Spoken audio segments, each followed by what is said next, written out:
This is News 4 In Depth.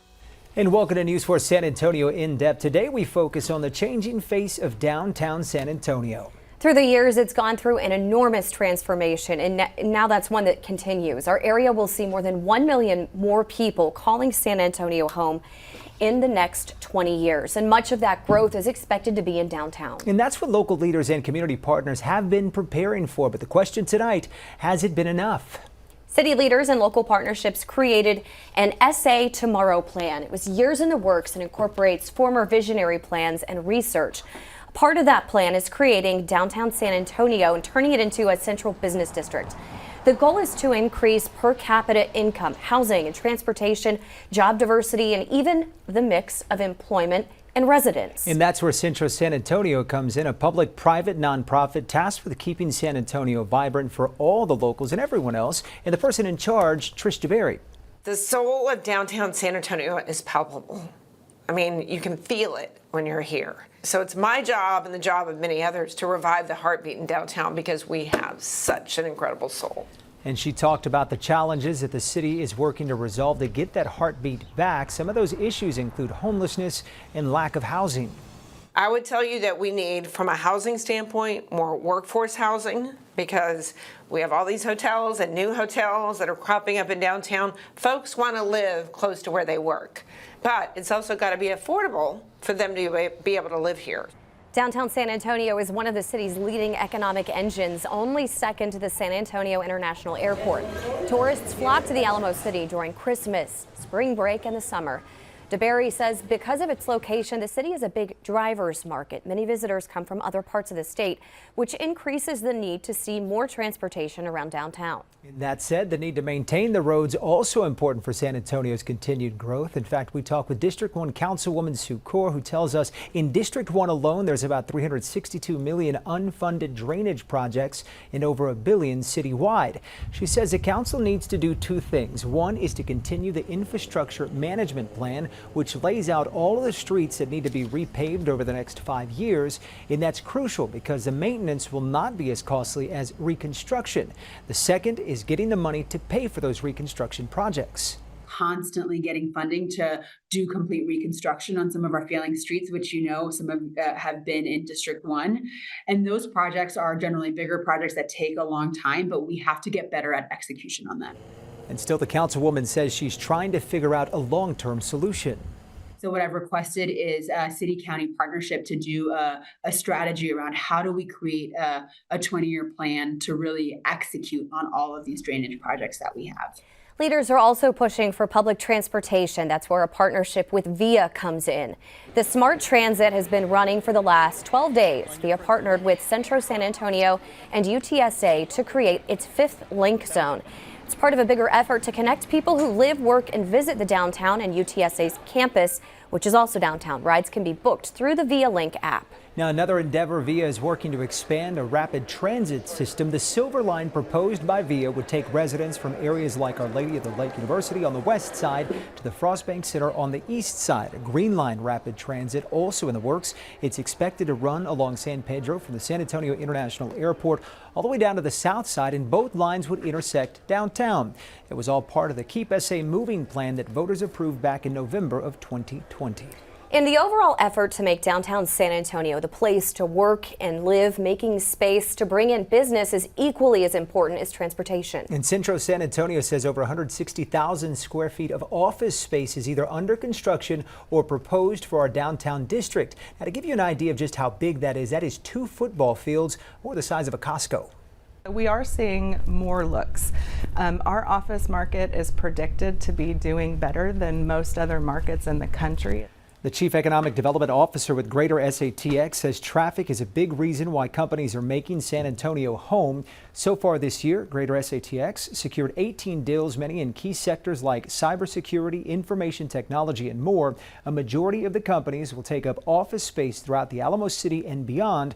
They will also help to create more than 700 high-paying jobs with the average salary at about $65,000. Companies want their teams in the office to be able to drive corporate culture. I get to see that our culture, that our sense of place, even our traffic is 100 times better than it is in many markets around the world. Those projects would result in about $2.5 billion in capital expenditures. Greater SATX saying they will likely wrap up the year bringing in about 5,000 new jobs right here to our community. A big question being asked, though, is this booming growth too much to handle for a city that prides itself in rich history and culture? We asked Mayor Ron Nierenberg about whether seeing growth in downtown is best or whether it's too much for San Antonio to handle. Growth is growth. Growth happens. Growth is life. And so how we accommodate growth, it can be good. But if we don't accommodate it the right way, it can have negative consequences. So what I see happening in the growth of downtown San Antonio is good.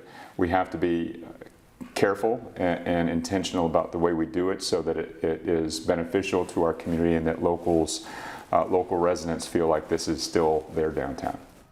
One of the biggest changes coming in the near future, the Mission Stadium set to play in the heart of the city.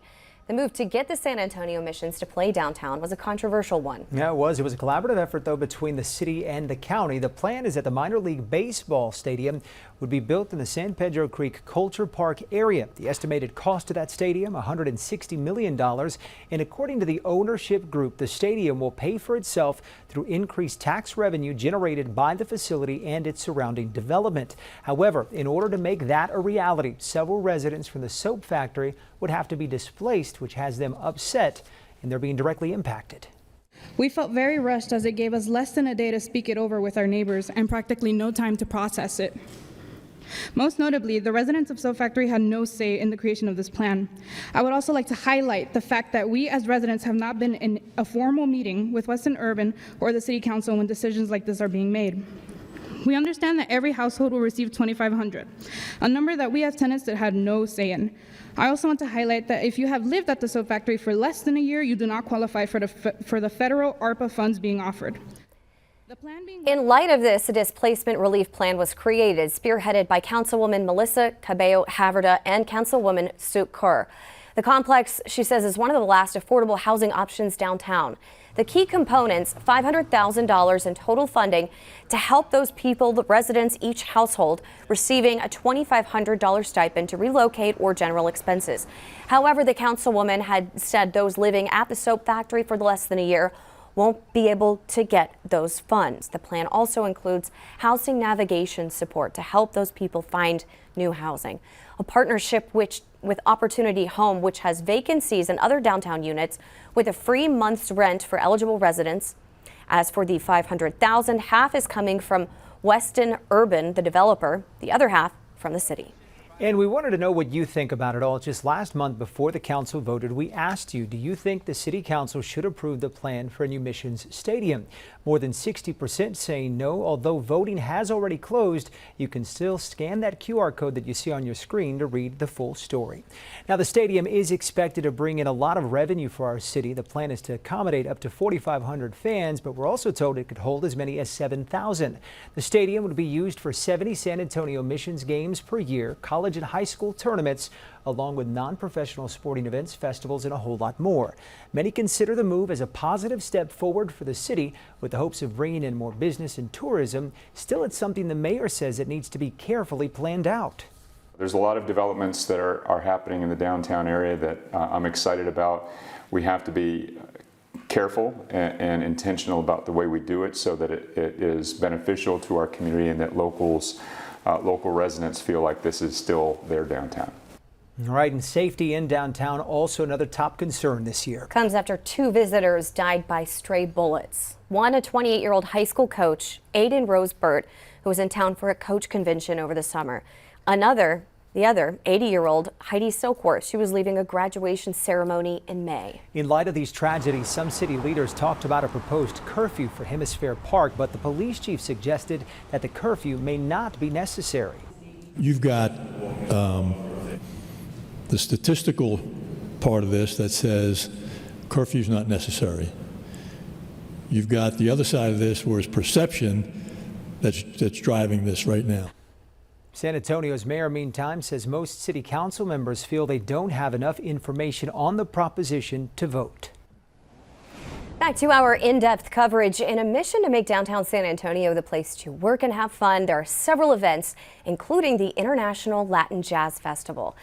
The International Latin Jazz and Arts Festival is happening at the UTSA downtown campus, and it's part of San Antonio's Hispanic Heritage Month celebration. News 4 San Antonio is excited to be partnering with this brand new event. It starts at noon on Saturday. It's October 5th, and it runs until 11 p.m. The best part, it's free. All right, keeping it local has been a mainstay for downtown. That includes for new businesses and restaurants like Barrio Dogs. It opened up earlier this year in Southtown, where much of the growth of downtown is spilling into. The business pays tribute to the lowrider culture while serving specialty hot dogs.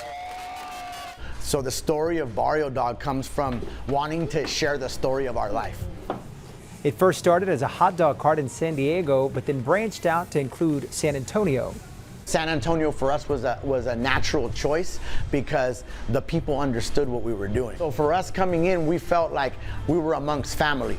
We were amongst a community who could appreciate art. Well, we appreciate you watching. That is all the time we have for tonight's in-depth newscast. To rewatch this newscast, head to news4sa.com, and you can find all of our in-depth newscasts on our YouTube channel. Just scan this QR code. We have covered more than 30 issues important to you, including the San Antonio-Austin corridor growth, the crisis at the border, youth crime, and saving money.